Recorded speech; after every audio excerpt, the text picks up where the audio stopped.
Merci pour votre présence à ce webinaire. Donc, nous allons démarrer. Ce webinaire sera enregistré et vous aurez plus tard un lien pour écouter le replay. Donc, tout d'abord, je tiens à remercier mes collègues du CNES, en tout cas les intervenants plutôt que collègues, les intervenants du CNES qui vont donc réaliser cette présentation. Donc, tout d'abord, vous rappelez quelques éléments de logistique de ce webinaire. Nous vous demandons donc, en tant que participant, d'éteindre vos caméras et vos micros. Ça devrait être fait assez automatiquement. Vous allez donc suivre ces présentations et vous aurez la possibilité de poser vos questions sur l'espace conversation. Nous essaierons de retranscrire, de répondre à vos questions en live le plus possible. Sinon, nous aurons une petite session de questions-réponses après les présentations. Pour l'enregistrement, j'en ai parlé. Vous retrouverez donc le replay sur le lien que vous voyez. Nous ferons passer l'info. Alors, tout d'abord, je voudrais vous rappeler un petit peu quelques infos sur le PCN, en fait, et tout d'abord sur le site français que le ministère de la Recherche a mis en place pour le programme Horizon Europe. Donc, vous trouvez dans ce site, en fait, des informations sur le programme Horizon Europe, les différentes thématiques, les appels à projets, les informations associés aux appels à projets, les événements, les webinaires. Il y a beaucoup de replays qui sont disponibles sur ce site. Également des témoignages, des conseils de bénéficiaires, des éléments d'info aussi sur les programmes de soutien nationaux ou régionaux. Ça peut venir en complémentarité des appels européens. Voilà, et tout un tas d'informations. Je vais insister sur aussi certains points. Le suivi des statistiques est réalisé par le ministère de la Recherche sur la participation française au programme Horizon Europe. Et il y a aussi deux outils qui sont intéressants. Le Scan-R, qui permet de voir les brevets, les publications qui sont faites en France. Et également le dashboard européen sur la participation européenne au programme. Nous étions, je dirais mieux, trois personnes au PCN du cluster 4 espace. Donc, Hélène Bonfils, mise à disposition par le CNES, et notre coordinatrice Isabelle de Sutter. Notre équipe va être restructurée puisque Isabelle et Hélène vont vaquer à d'autres postes à l'intérieur du ministère sur d'autres fonctions. Donc, elles sont en train d'être remplacées. Voilà. Mais vous pouvez toujours nous joindre via cette adresse générique. Je suis là pour également répondre aux questions et je remercie Isabelle et Hélène qui font un petit peu d'intérim en attendant les recrutements. Voilà, donc sur cette planche, vous avez nos coordonnées, notre adresse mail générique. Vous avez la liste également. Vous pouvez vous inscrire sur la liste du PCN Espace. La plupart d'entre vous y sont, mais j'invite ceux qui n'y sont pas à le faire, car ainsi vous pouvez recevoir nos informations sur le programme du Cluster 4 Espace. Voilà, et nous retrouver également sur notre espace sur le site du ministère. Voilà, un petit mot rapide pour le rôle d'expert évaluateur. Si ça vous intéresse, vous pouvez retrouver quelques informations sur comment ça se passe pour s'inscrire en tant qu'expert évaluateur. La Commission européenne est toujours en recherche d'experts évaluateur. Donc, l'intérêt, eh bien, il n'est pas neutre, puisque être expert évaluateur, c'est aussi comprendre comment se passe l'évaluation, être en contact avec des responsables à Bruxelles au niveau des DG, voilà, être baigné dans un environnement de travail international, connaître un petit peu l'état de l'art aussi dans le secteur. Pour s'inscrire, on s'inscrit une seule fois, c'est valable pour la durée du programme cadre. Il y a des petits trucs aussi pour rentrer son profil avec des mots-clés. Vous Ouais, avez ici Vanessa. les liens pour vous Ouais, non, inscrire. je viens d'entrer, c'est bon. Ouais, c'est bon. Oups, alors fermez vos micros, s'il vous plaît. Désolé de t'avoir dérangé. À Voilà, plus. merci. Il y a un micro ouvert. Je vous invite à fermer vos micros. Bien, alors maintenant, je vais passer la main à mes collègues du CNES, Monsieur Pascal Fauché. Excusez-moi, partager.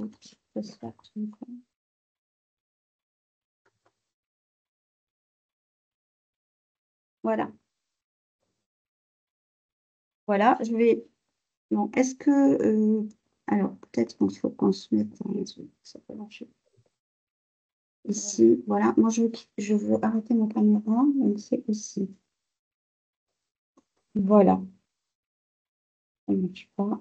Voilà. Donc, Pascal, la parole est à toi.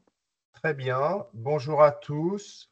Un grand merci, chère Fabienne, et au ministère pour organiser cette réunion d'information sur les appels d'offres que nous lançons et appels à projets que nous lançons dans le domaine de la surveillance de l'espace. Et donc, avec mes collègues du CNES, aujourd'hui, nous avons passé 1 heure et demie ensemble sur ce sujet-là. Et nous serons ouverts, bien entendu, à toutes les questions que vous avez.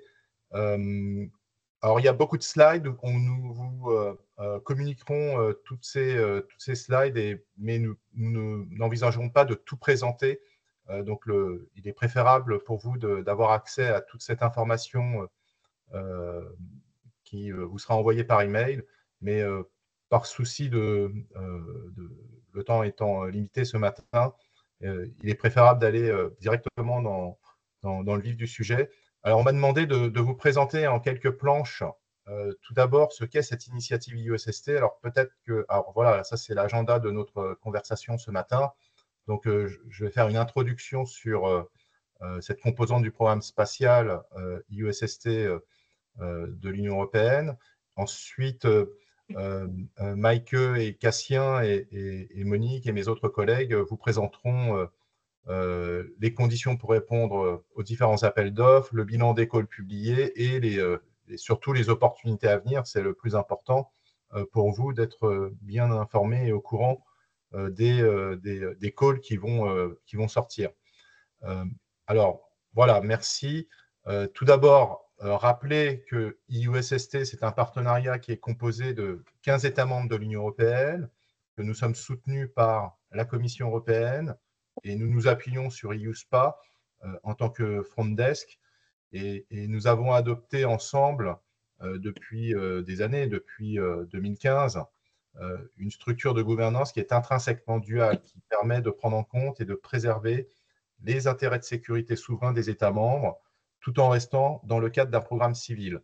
C'est la raison pour laquelle, dans ce cadre financier, même depuis le précédent cadre financier, depuis 2015, nous avons adopté une gouvernance avec une formation d'États membres. Alors, dans la planche suivante, voilà, je vais vous rappeler nos 5 priorités stratégiques. La première, c'est comme toute composante du programme spatial de l'Union européenne, cette composante a vocation à fournir des services publics. Depuis 8 ans, nous fournissons des services opérationnels 24/7, donc depuis 2016, ce qui nous donne une certaine légitimité dans ce domaine-là. Donc, ce sont des services sur l'analyse des risques de collision, le suivi des rentrées, l'analyse des fragmentations. Et bien sûr, pour fournir ces services opérationnels depuis 8 ans, nous nous appuyons sur l'industrie européenne qui a accès à 80%. En fait, 80% des fonds européens sont sous-traités à l'industrie européenne pour fournir ces services. Le deuxième objectif stratégique, qui est beaucoup plus politique, c'est un objectif d'autonomie, de développement de capacité au sein de l'Union européenne, au sein des États. Et ça, c'est un sujet qui est très important puisque ces États membres de l'Union européenne investissent massivement au niveau national dans le développement de capacités SSA. Au total, ce sont plusieurs centaines de millions d'euros qui sont investis au niveau national par ces États membres dans la modernisation des capteurs, qui sont principalement des capteurs militaires, afin de détecter et suivre les objets spatiaux en orbite. Et par exemple, en France, le ministère des Armées investit et upgrade, améliore la performance de son radar Grave, le radar militaire français Grave, et demain le radar Grave NG. Mais en Allemagne, l'Allemagne développe le radar Gestra, l'Espagne le radar S3 TSR, les Italiens un réseau optique de capteurs Fly Eye à œil de mouche, la Pologne un autre réseau optique étatique. Voilà, donc ça veut dire que les États investissent considérablement dans des capacités nationales, principalement militaires, afin d'augmenter le niveau d'autonomie stratégique en Europe dans les années à venir. Et à cela, en plus de ces capacités des États membres, troisième axe stratégique, nous avons également une stratégie à long terme, une vision à long terme, qui consiste à nous appuyer de plus en plus sur notre écosystème commercial d'entreprises et de start-up, avec l'objectif pour elles de jouer un rôle moteur en termes d'innovation. Et donc, notre stratégie est de les aider à innover, de les aider à être compétitives, de développer des capteurs commerciaux complémentaires aux capteurs militaires pour améliorer notre niveau d'autonomie stratégique en Europe. Et donc, notre objectif aujourd'hui, c'est de viser un équilibre 50-50 entre les données militaires et les données commerciales dans les années à venir. Nous partons d'une situation qui est aujourd'hui déséquilibrée. C'est normal. Historiquement, le domaine de la surveillance de l'espace était un domaine maîtrisé par les États, essentiellement par les ministères de la Défense. Et aujourd'hui, nous avons accès à des capacités militaires qui assurent 97% des mesures qui sont partagées au sein de ce programme IUSST. Et nous avons seulement 1% de données commerciales.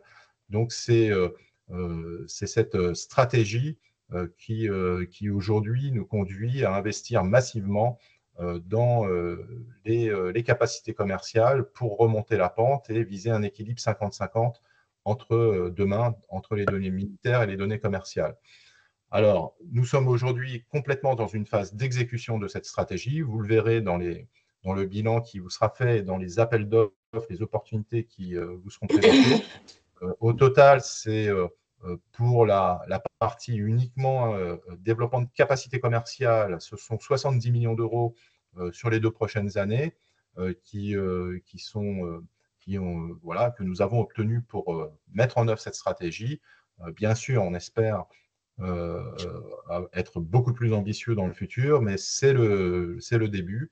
Et à ce titre, moi, je suis extrêmement ravi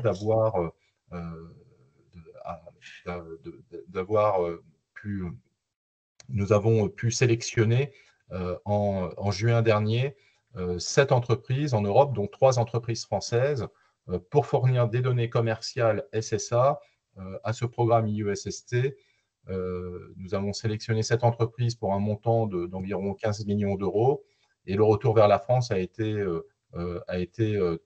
très satisfaisant puisque c'est 41% de ce budget qui est retourné vers l'industrie française qui s'est positionnée pour fournir des données commerciales de SSA à ce programme IUSST. Donc ça, c'est très positif. Et en parallèle de ça, nous sommes aussi en train de sélectionner des entreprises pour le développement de nouveaux capteurs commerciaux qui sont détenus et opérés par l'industrie pour un montant total de 30 millions d'euros. Donc ça va vous être présenté. En cofinancement, ces 30 millions d'euros représentent seulement 45% du financement. C'est le cofinancement que nous apportons dans IUSST, en plus duquel ces entreprises devront apporter les 55% restants. Donc ça veut dire 37 millions d'euros en plus. Donc au total, dans les prochaines années, nous allons investir, développer pour un montant de 67 millions d'euros au cours des 2 ou 3 prochaines années, le développement de capteurs commerciaux innovants. Donc ça, c'est très positif, c'est une trajectoire qui est très positive. Voilà, donc ensuite, nous avons l'exploitation des synergies civil-défense. Je vais passer très rapidement, les sujets de coordination internationale. Là, je vois que la planche suivante, je passe rapidement, mais si on peut la voir complètement, parce qu'elle n'est pas totalement affichée, voilà. Ce qui est nouveau dans ce modèle de fourniture de services, où on voit l'ensemble de la chaîne de valeur opérationnelle avec les capteurs, la création d'une base de données, d'un catalogue et la fourniture des services. Peut-être qu'il faut encore cliquer pour qu'on voit la fourniture de services avec le front desk. Voilà. Ce qui est important, c'est qu'aujourd'hui, nous avons totalement intégré dans ce schéma opérationnel les capacités commerciales en amont. Donc ça, c'est la nouveauté. Et je m'arrêterai là dans mon intervention, dans cette introduction, et je cède la parole à mes collègues et donc à Maïke pour la présentation du bilan. Voilà, donc ça, je passe, c'est une animation sur les services. Et peut-être, J'avance encore les planches. voilà. Vous me dites quand est-ce que je dois avancer les planches, Oui, on Pascal? peut avancer. Voilà. Merci 40. Pascal. Je n'ai Ok. pas été trop long dans mon introduction. Merci, Pascal. Donc, la parole est à Mike Dorn. Oui, bonjour. Bonjour à tous. Moi, je suis Maïke Dorn, donc chargée d'affaires sur recettes au sein de la direction des achats et recettes externes du CNES. D'abord, sur cette planche, je voudrais rapidement vous expliquer comment les budgets sont attribués au partnership. Déjà, donc, au fur et à mesure des programmes de travail de la Commission européenne. À l'écran, vous voyez les 6 grandes, donc les lignes des crédits que la CE nous a allouées au partnership en 2023. Donc, il y en a un qui s'inscrit dans le programme spatial de l'UE et les 5 autres dans le programme R&D Horizon Europe. Et les opportunités que Cassien va vous présenter tout à l'heure, ils s'inscrivent dans la réalisation de ces 6 contrats qui nous lient avec la CE. Donc, quand vous analysez un appel d'offres, posez-vous la question dans quelle partie cette affaire s'inscrit. Est-ce qu'on est dans la partie programme spatial SSA opérationnel ou est-ce qu'on est dans la partie R&D Horizon Europe? Parce que les exigences et les attendus ne seront pas les mêmes. Ça sera indiqué dans l'introduction ou dans le cahier de charges de l'appel d'offres concerné. Donc, ces réalisations concernent la période mi-2023, mi-2026 pour un montant total de 173 millions d'euros. Et comme Pascal l'a déjà évoqué, environ 80% est prévu d'être redistribué vers l'industrie, donc soit à travers des contrats de sous-traitance, soit via la subvention. Et donc, les opportunités présentées aujourd'hui sont vraiment axées sur ce programme. Sur la planche suivante, on voit la nouveauté pour cette édition du webinaire, parce que nous savons que dans le cadre du programme de travail Horizon Europe 2024, le partnership va aller répondre à 5 nouveaux calls. Donc, pour l'attribution des crédits et un démarrage des activités courant 2025, donc jusqu'à 2028. Comme indiqué aussi par Pascal, des initiatives sont en cours pour recueillir les inputs de l'industrie européenne afin de monter ces propositions du partnership en adéquation. Vous voyez également les montants, mais voilà, les opportunités issues de ce programme de travail seront pour le prochain webinaire, donc en 2025. Maintenant, comment tous ces budgets pourront arriver jusqu'à vous, les industriels? Nous utiliserons 2 types d'instruments. La grande majorité va passer sous la forme de sous-traitance, c'est-à-dire des passations de marché entre l'État membre qui pilote l'affaire et les industriels sélectionnés. Donc, vous allez voir, une très grande partie étant pilotée par les CNES, ça prendrait donc la forme de marché de commande publique français, complémenté avec des exigences USST. Ce sont des appels d'offres en compétition. Et un thème en spécifique, ça c'est le développement des capteurs commerciaux innovants, a fait l'objet d'attributions de subventions par le CNES et par l'agence italienne ASI. Ils ont été publiés en début de cette année. Il y a eu 3 moments de dépôt jusqu'à fin septembre. Les dépôts déposés sont actuellement en cours de sélection et les premiers projets seront informés de leur sélection dans les jours à venir. Donc, en ce qui concerne les subventions, donc le soutien financier à des tiers, les calls sont donc à ce stade fermés et les contrats vont être attribués. Sur la page suivante, on voit une particularité à prendre en compte dans vos propositions. Je vous remets d'y insister. Il y a des conditions de participation parce que le système SSA est évidemment au cœur de l'indépendance de la stratégie européenne. Et du coup, les exigences en termes de nationalité et de territorialité s'appliquent. Peuvent participer uniquement des entités, des sociétés établies en Union européenne, qui ne sont pas sous contrôle de pays tiers, par exemple par des liens de capital. Et les activités doivent a priori avoir lieu sur le territoire des États membres de l'UE. Ça, c'est donc à prendre en compte dans le montage de votre offre.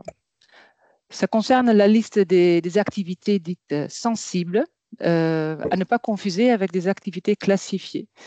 Et au regard de la liste des activités concernées que vous voyez à l'écran, finalement, on voit que ça touche à l'ensemble des fonctions du système. Donc, il est assez clair que la quasi-totalité des affaires présentées aujourd'hui sont dans ce périmètre. Il peut être dérogé à ces conditions via le biais de waivers, donc des demandes de dérogation, et sous condition aussi que des garanties suffisantes sont apportées en termes de sécurité et d'intégrité. C'est un accord qui doit être obtenu par l'autorité nationale du partenaire en question, ainsi que par la CE.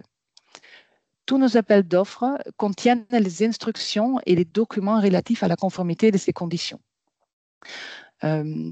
On peut dire qu'on met ce processus en œuvre depuis fin 2023. Et si vous avez des interrogations, n'hésitez pas à demander des clarifications, comme c'est prévu dans les procédures des appels d'offres, ou de vous rapprocher de nous afin d'éviter de partir éventuellement sur des mauvaises hypothèses ou au contraire de vous censurer inutilement dans le déploiement de vos activités. Une dernière planche pour moi. Comment répondre? Où est-ce que vous pouvez trouver nos appels? Donc, l'information de nouvelles publications sont diffusées via les canaux de USST, donc le site web, notre réseau national, les TCN. La page procurement de USST recense toutes les procédures ouvertes. Le site de soumission pour ces appels d'offres est chaque fois celui de l'Agence spatiale nationale qui le pilote. Donc, c'est le site des achats du CNES pour nos affaires. Donc, je vous propose de mettre une alerte sur notre site afin de rater aucun appel. Pour être complètement clair, n'allez pas chercher des procédures sur le site de la Commission européenne.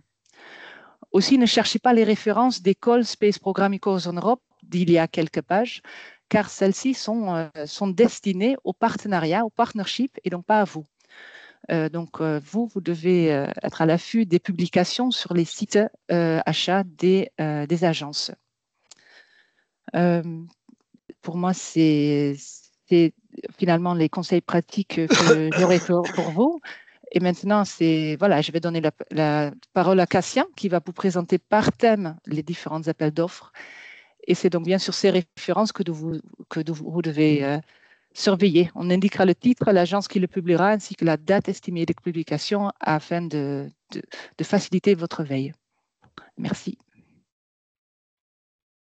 Merci, Michael. Donc, par rapport effectivement à ce qui a été présenté, donc le USST, comme vous le savez, peut-être est décomposé finalement en 5 groupes de travail. Le premier pour la direction de programme et les 4 autres en groupe de travail, aussi appelé expert team, qui gère différentes implications du projet, donc les capteurs, la fourniture de services, l'évaluation de la performance à la fois des capteurs et des services, mais également une vision plus prospective, long terme, portée par Système Evolution.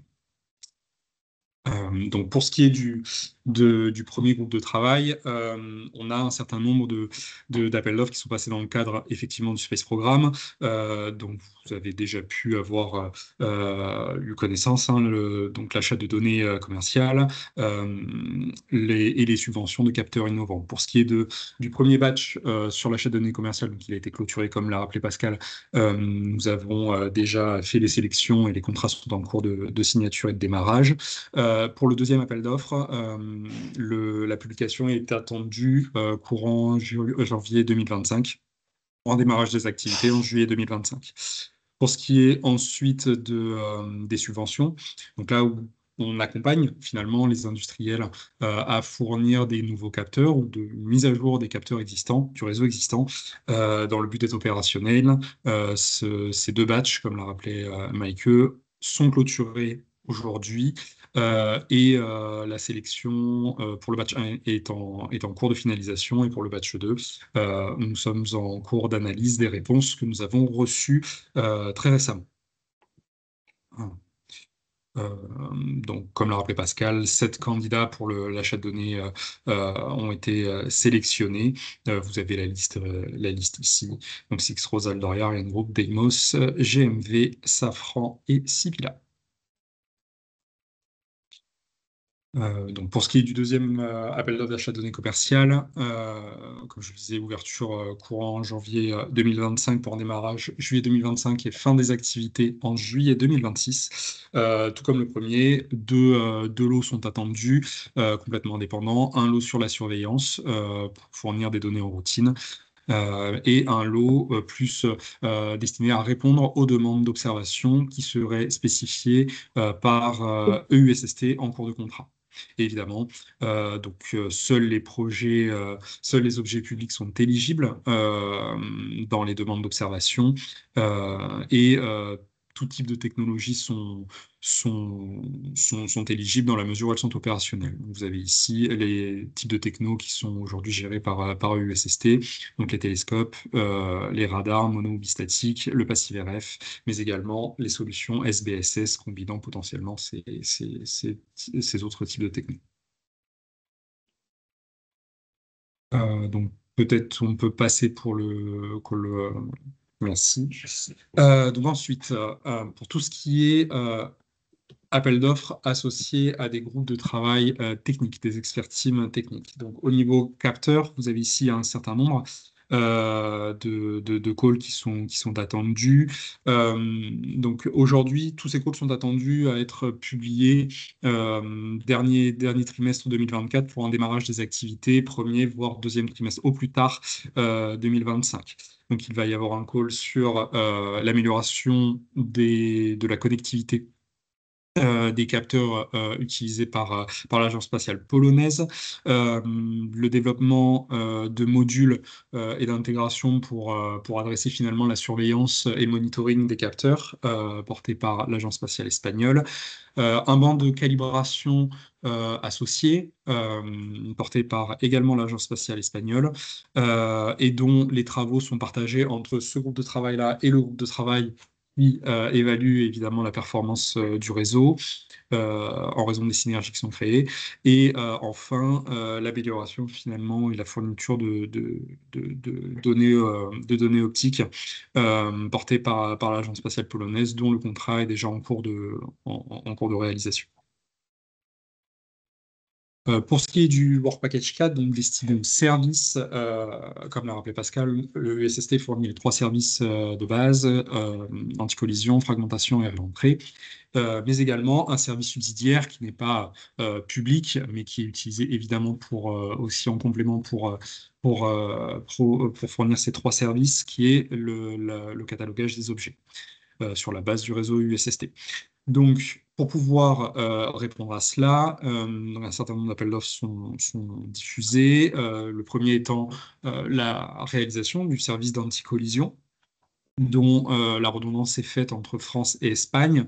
Le contrat France a déjà été publié et la sélection déjà réalisée. Nous sommes en train de finaliser justement la préparation des contrats pour le démarrage des activités. Côté espagnol, donc la maintenance et l'exploitation de leur bande pour pouvoir fournir le service anti-collision est prévu à être publié dernier trimestre 2024 pour un démarrage des activités au premier trimestre 2025. L'Agence spatiale espagnole va aussi publier dernier trimestre 2024 un call sur la possibilité d'intégrer de nouveaux services, à voir dans quelle mesure, sous quel format également. C'est quelque chose de très prospectif sur comment cela pourrait s'intégrer au niveau USST. Et quels services potentiellement pourraient être proposés. Au niveau DLR, donc l'agence spatiale allemande, il va y avoir un contrat sur la maintenance. Il y a un contrat sur la maintenance et les évolutions sur la base de données utilisée par USST, et également des développements sur le catalogage des objets qui est porté également par Allemagne. Et ces deux derniers contrats sont en cours de réalisation aujourd'hui. Peut-être qu'on peut passer sur celui-là qui est plus un rappel finalement. Merci.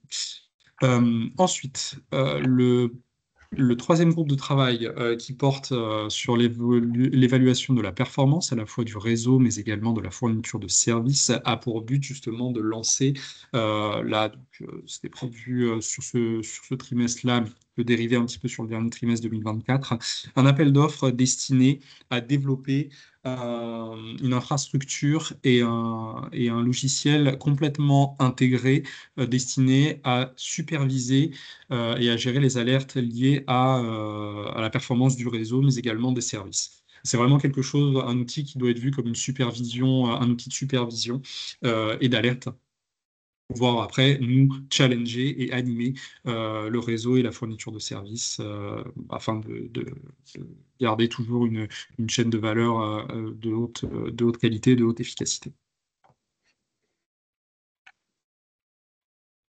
Voilà, donc là vous avez les détails, je pense qu'on peut passer à la prochaine. Et enfin, le dernier groupe de travail, le dernier groupe technique qui est lié justement à l'évolution long terme de EUSST en termes de méthode, mais également de diversification des activités.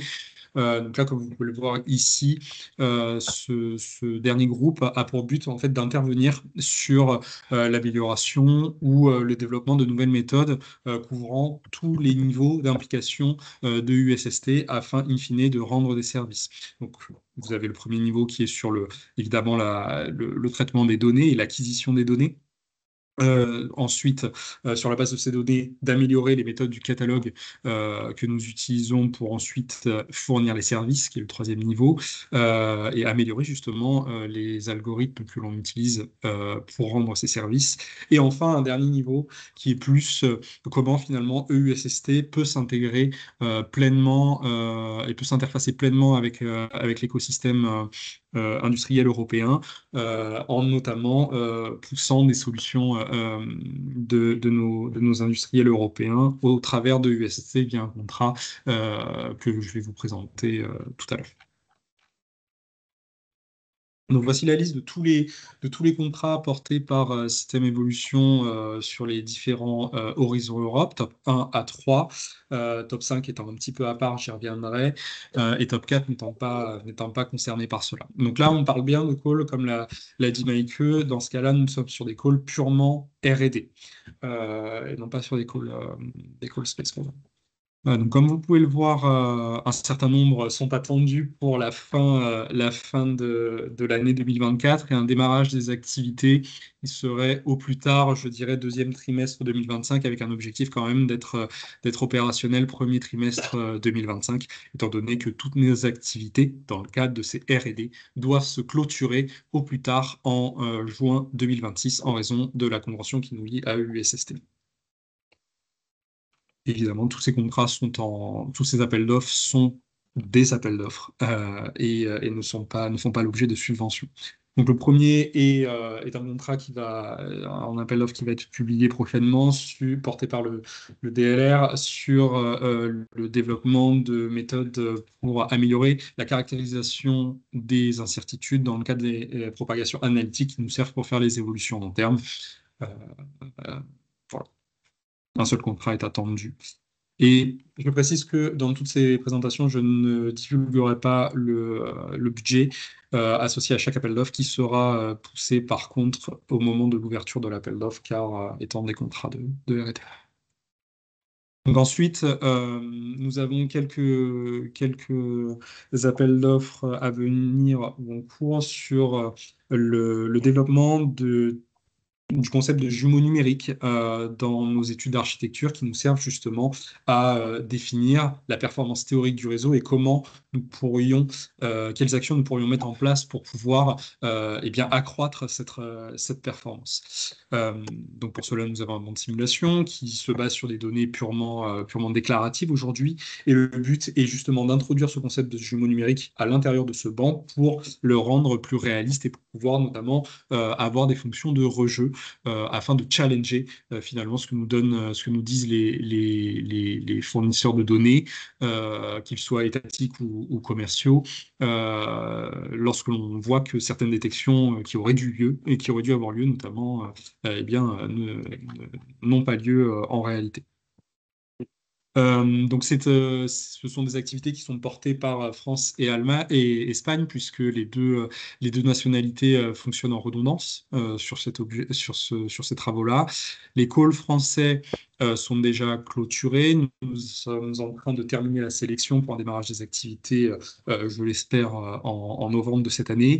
Et pour la partie espagnole, la publication est attendue pour le dernier trimestre 2024 avec un démarrage des activités au premier trimestre 2025. Ensuite, qui dit forcément fourniture de services anti-collision, dit R&D sur le service anti-collision à proprement parler, puisque finalement, il y a un certain nombre d'activités que nous pouvons mettre en place et que nous voulons tester, notamment sur eh bien, les collisions larges versus larges, qui sont assez gourmandes en temps de calcul et en ressources, et pour lesquelles voilà, nous devons faire des efforts aujourd'hui. Mais également d'autres activités sur de l'autonomie anti-collision bord. Et cela est porté justement par les deux calls, R&D Collision Avoidance, porté par CNES, dont le call a déjà été publié. Nous sommes en phase d'analyse approfondie aujourd'hui pour un démarrage des activités. Même on espère courant novembre 2024 ou fin d'année 2024, et le pendant côté espagnol en raison de la redondance France-Espagne pour pouvoir justement compléter nos travaux de R&D avec les leurs afin d'avoir une fusion en sortie de contrat sur nos environnements respectifs. Peut-être juste la slide précédente, s'il te plaît. Merci. Merci. Donc pour vous montrer un petit peu la répartition, au moins du call français. Donc aujourd'hui, nous avons globalement 5 work packages qui sont attendus pour adresser les études de R&D dont nous avions prévu initialement. Le scanning all versus all, la caractérisation des incertitudes, l'amélioration de l'estimation des risques, notamment sur des méthodes statistiques. Travailler sur la détection de manœuvres et l'amélioration justement de nos méthodes pour les manœuvres d'anti-collision. Et enfin, travailler sur l'estimation du risque au lancement. Donc aujourd'hui, les tâches 2, 3 et 4 sont concernées par l'appel d'offres qui est en cours d'analyse, dont les réponses sont en cours d'analyse, et l'appel d'offres pour le Work Package 1 et Work Package 5 sera diffusé fin d'année 2024, voire début d'année 2025, sur un volume financier qui restera quand même relativement faible. Ensuite, pour un contrat managé par le DLR sur la partie acquisition justement de données laser qui aujourd'hui ne sont pas considérées comme opérationnelles dans l'USST. Nous sommes en train de travailler justement sur l'exploitation de ces données pour améliorer notre catalogue, à la fois évidemment sur les objets coopératifs comme non coopératifs. Cet appel d'offres a été publié, c'était en sortie d'été, et aujourd'hui la sélection a été faite. Les contrats démarreront très prochainement.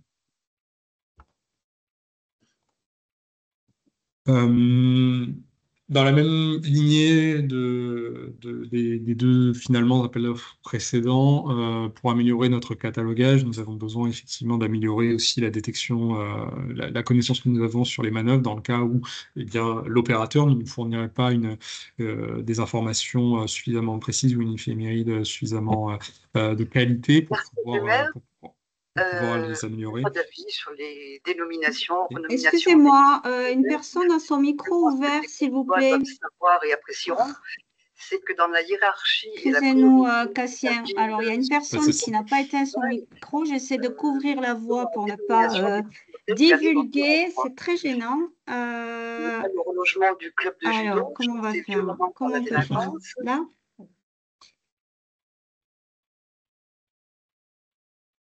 Je pense qu'on est bon. Merci. Ouais, c'était Fabienne, j'ai désactivé. Enfin, c'était Fabienne, je sais pas, il y avait une Fabienne qui parlait, donc j'ai désactivé Vincent Martineau. Super, merci Vincent. Je sais pas pourquoi, mais bon. On peut continuer du coup. Donc, un appel d'offres qui est prévu d'être ouvert en fin d'année sur la détection de manœuvres via un croisement de données, puisque comme vous l'avez vu, hein, nous, dans USST, nous utilisons des données de différents horizons, de différentes technologies, et du coup, l'idée de ce contrat est de pouvoir capitaliser sur l'ensemble des données que nous recevons pour essayer d'identifier eh bien, si une manœuvre a bien eu lieu, afin typiquement d'améliorer nos orbites pour des objets pour lesquels nous n'aurions pas d'informations particulières. Un call qui est porté par le DLR, qui est en lien avec tous les indices environnementaux. Et là, l'idée est de pouvoir eh bien, monitorer via le développement d'un outil la conformité finalement de l'environnement spatial face aux standards qui sont aujourd'hui poussés, que ce soit par l'IADC ou autres. Et l'idée justement est de pouvoir justement définir cet environnement de monitoring afin de pouvoir potentiellement préparer le terrain pour les futurs R&D sur le sujet qui arriveront dans les prochains grants que nous passerons avec la Commission européenne. Dans la même lignée que finalement le croisement de données, un appel d'offres, cette fois porté par le CNES, a pour but de pouvoir essayer d'estimer l'attitude des objets, coopératifs ou non coopératifs, sur la base des données que nous recevons du réseau. Donc optique radar, passive RF, mais également laser, dont l'ouverture sera normalement faite d'ici fin d'année, dernier trimestre 2024, pour un démarrage des activités au premier trimestre 2025. L'intérêt aussi de cela, c'est de pouvoir donc déjà développer les méthodes sur la base de ce qui avait été fait dans le précédent grant de 3 SST 18-20, sur la base d'intelligence artificielle, mais également d'analyse statistique, utiliser aussi des méthodes des technologies d'optique adaptative qui pourraient nous aider dans ce but via ce premier work package et faire l'implémentation de cet environnement. Le deuxième work package de ce contrat a pour but justement de supporter ces développements via l'acquisition de données commerciales, qu'elles soient radar, optique, laser ou passive RF. Évidemment, toutes ces données ne seraient utilisées, non pas pour rendre des services, mais uniquement dans le cadre de cette R&D.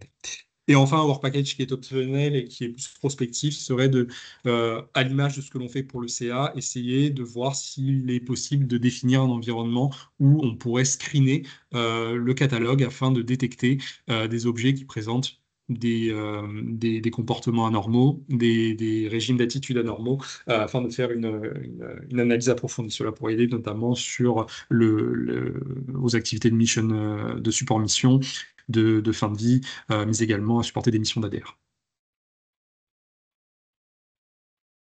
Une R&D également portée par le CNES, plus prospective sur la caractérisation des interférences radio, détection et caractérisation des interférences radio, mais aussi la création d'un catalogue dont la publication est attendue dernier trimestre 2024 et démarrage des activités également premier trimestre 2025, comme les précédentes finalement. Vous avez le détail ici. Donc, le premier work package aura pour objectif de développer des méthodes de détection d'émissions et de RFI via les logs antennes que nous recevons. Ensuite, un deuxième work package qui a pour but, lui, de détecter eh bien les réservations de passage et la probabilité d'occurrence de ces réservations avec un développement de logiciels associés. Le troisième work package est la création d'un rapport de situation qui pourra après être pérennisé et automatisé, un peu à la manière des rapports environnementaux qui sont déjà publiés. Et un dernier work package qui, lui, a pour but justement de supporter, comme dans le cadre de l'estimation d'attitude, tous ces développements, toutes ces analyses qui sont globalement statistiques, via l'acquisition de données d'observation Léo. Donc, ça sera des données pour l'émission bande S, bande X, mais également venant de satellites Léo. quelque chose de très prospectif qui s'appelle Horizon Scanning, porté par le DLR, dont la publication est prévue fin d'année et le démarrage des activités premier trimestre 2025, a pour but là de pouvoir voir comment EUSST peut être impacté à la fois par un contexte géopolitique extérieur, international, mais également comment EUSST peut intervenir pour pouvoir eh bien, améliorer, s'interfacer, créer des synergies avec également l'industrie européenne. Donc, on le fait aussi ce travail-là au travers des EISF, mais l'idée de ce contrat ici est de pouvoir avoir finalement un benchmark et un rapport de situation nous permettant d'évaluer, de prévoir les tendances qui vont arriver dans les prochaines années afin de savoir comment est-ce que l'USST peut se situer par rapport à ces tendances-là. Donc c'est quelque chose de très on va dire, une démarche purement intellectuelle et de recherche, moins portée sur le développement de logiciels ou de méthodes comme nous l'avons vu sur les précédents contrats, mais qui sera portée effectivement à vos yeux en fin d'année. Étant donné que nous cherchons à identifier les tendances et voir comment USST aussi se situe et est-ce qu'il est à l'échelle de l'évolution de la situation spatiale, il nous faut connaître eh bien, avec plus de précision comment cette population spatiale va évoluer. Et c'est le but justement de cet appel d'offres porté par le DLR, dont le contrat est en cours aujourd'hui, finalement, sur la base du fichier de population master, comment est-ce que ce fichier de population peut être customisé, amélioré, enrichi sur la base de ce que nous observons aujourd'hui dans la réalité, via le catalogue, et via aussi ce que nous pouvons avoir comme information par ailleurs, mais également sur les sorties des travaux de Horizon Scanning qui vont nous permettre de voir typiquement l'évolution du lancement des satellites sur les prochaines années. Sur la base européenne évidemment, mais également internationale, afin d'affiner justement ces projections qui seront utilisées ensuite dans les études d'architecture pour définir notamment comment notre réseau est performant vis-à-vis de cette situation spatiale sur une échelle plus ou moins long terme.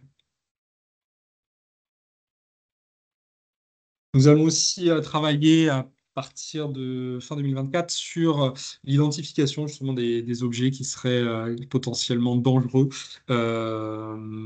également afin d'enrichir notre connaissance de la situation spatiale, le fichier de population dont j'ai parlé juste avant, et de pouvoir éventuellement essayer de trouver des méthodes qui nous permettraient de faire de la réduction de risque. Donc pour cela, cet appel d'offres est porté par l'Agence spatiale espagnole, publication fin 2024, dernier trimestre 2024, pour un démarrage des activités au premier trimestre 2025. Et enfin, dernier mais pas les moindres, un call sur le SBSS, dont une première présentation avait été faite lors du dernier EISF, avec un démarrage des activités, on l'espère, au premier trimestre 2025, publication dernier trimestre 2024, où le but, comme vous voyez ici, est de travailler finalement sur trois work packages complètement indépendants au niveau juridique, mais par contre dont l'implémentation technique est commune.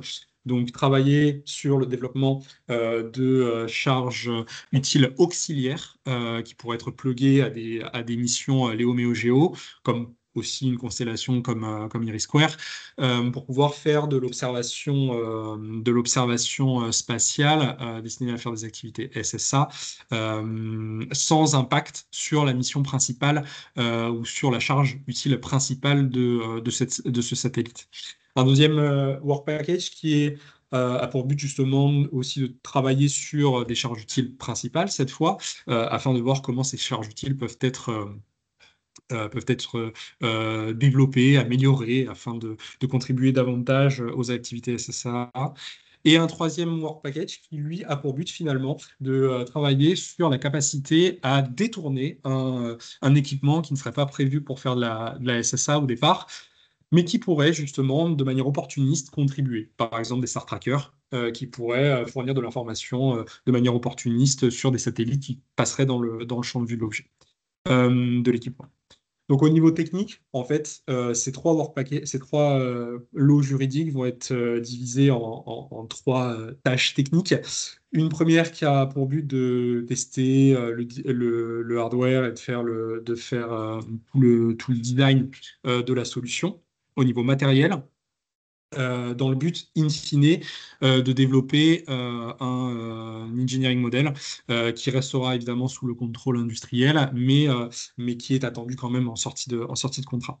Une deuxième tâche qui a pour but justement sur la base de ces trois finalement objectifs, de travailler sur l'autonomie bord en développant justement des méthodes qui seraient en lien avec l'une des trois solutions, l'un des trois objectifs qui seraient proposés par le candidat ou les candidats.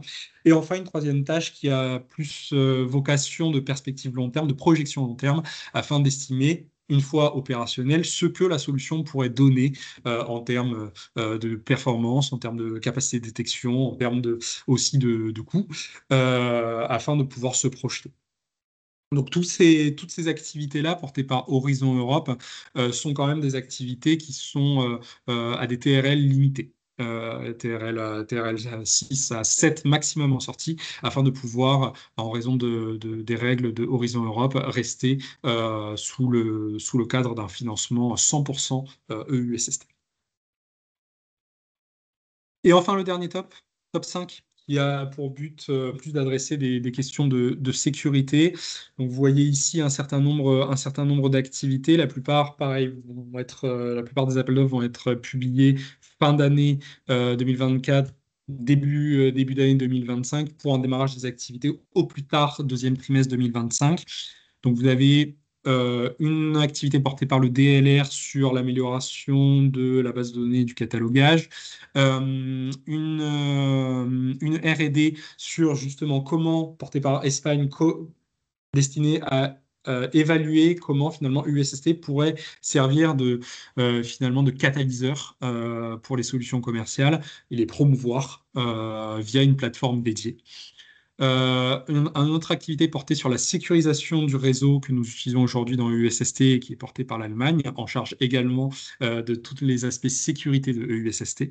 Et enfin, un contrat porté par le CNES sur ce que pourrait être la valeur ajoutée des DLT, donc des technologies basées sur des registres distribués pour pouvoir contribuer à l'amélioration de la traçabilité et de la sécurité des données dans EUSST. Et je vais venir un petit peu plus, je vais vous présenter un petit peu plus en détail ce dernier contrat qui est porté donc, par le CNES, dont nous avons plus de visibilité, dont le but à terme est de développer finalement un POC, un proof of concept de ce qui sera proposé. Donc sous trois work packages, le premier qui est la utilisation des DLT pour être utilisé comme process de validation des données venant des capteurs avant de les partager pour rendre les services. Le deuxième work package est de voir si jamais les DLT peuvent être utilisés comme système de management, système central de management des données porté par EUSST ou qui transite au sein de EUSST. Et un troisième work package qui est la plus bottom-up, où on laisse la place aux industriels de pouvoir proposer n'importe quelle solution dans la mesure où ça se base sur leur expérience, leur expertise, et qui pourrait être profitable à EUSST. Le but n'étant pas d'avoir une solution opérationnelle à la fin, mais d'avoir quelque chose de prospectif et de pouvoir notamment vous permettre de capitaliser sur ces travaux-là pour pouvoir faire émerger des solutions commerciales à la fin. Et pour cela, la structure va être la même sur les trois work packages. C'est dans un premier temps définir le concept opérationnel et les exigences opérationnelles que nous attendons. Dans un deuxième temps, l'analyse de l'état de l'art, le trade-off des technologies aujourd'hui existantes pour sélectionner la meilleure, définir le proof of concept et enfin de faire une analyse d'impact sécurité sur si jamais cette solution devenait opérationnelle dans le futur, quelle serait la roadmap pour nous permettre, au niveau sécurité aussi, de l'implémenter, de l'intégrer dans nos systèmes. Voilà, et je crois que j'ai terminé. Et merci à tous.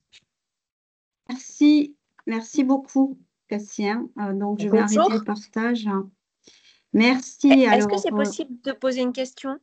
Alors, par contre, il faut poser, excusez-moi, bon, là, vous êtes donc à l'antenne, si je puis dire. Donc, on peut la poser, mais normalement, les questions se posent par écrit, s'il vous plaît.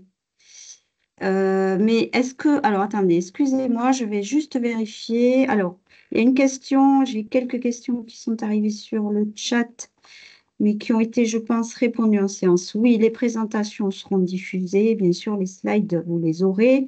Vous aurez également droit à un replay du webinaire puisque celui-ci a été enregistré. Voilà, donc je ne sais pas si la personne qui voulait poser une question est toujours... Merci. Allez-y. Anne-Sophie Magnin, d'Ariane Group, bonjour. Donc, merci beaucoup pour cette présentation. Je voulais savoir, on en parlait hier ou avant-hier, par rapport à ces R&T, l'API, est-ce que c'est bien donc 100% aux industriels? C'est ma première question. Et après, on avait une remarque. On voit que certaines R&T vont au-delà du scope des services régaliens de USST. Et donc, c'est donc là une question. Est-ce que vous confirmez donc que vous dites que c'est pour développer les R&T et aider les industriels, mais est-ce que ça pourrait servir USST directement en termes de services régaliens? Voilà, merci. Merci, je vous remercie d'éteindre par contre votre micro. On va laisser s'exprimer une personne parmi les orateurs qui aurait peut-être une réponse à apporter. Je ne sais pas. Je peux vous prendre la question sur l'API. Bon, l'API serait évidemment en allocation avec les objectifs des appels qu'on sort. Donc, vous avez vu, le panel est plutôt large. Si le